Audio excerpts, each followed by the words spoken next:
नाशिकच्या मालेगाव तालुक्यात एक अशी घटना घडली की संपूर्ण महाराष्ट्र हादरून गेला। डोंगराळे गावातील फक्त 3 वर्षांची चिमुकली रविवार रात्री घराबाहेर खेळत होती आणि याच वेळी एक नराधम तिला फसवून एकांत ठिकाणी घेऊन गेला।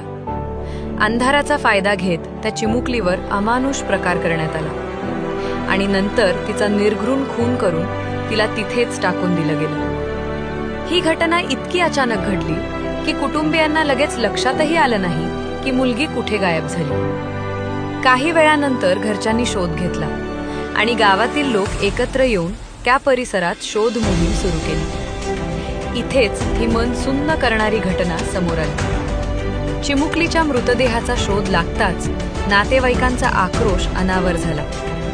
संपूर्ण गाव संतापाने पेटून उठलं। मालेगाव जनरल हॉस्पिटलमध्ये मोठी गर्दी जमली होती।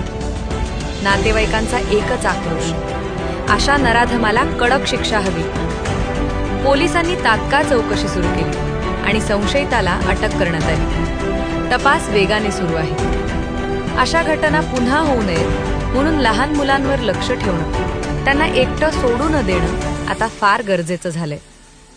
ही घटना फक्त एका कुटुंबाची नाही, आपल्या संपूर्ण समाजाची वेदना आहे। हा व्हिडिओ तुमच्या प्रियजनांना नक्की शेअर करा। जागरूकता पसरवणं हीच आज सर्वात मोठी मदत आहे। फॉलो करा विस्तार मराठी।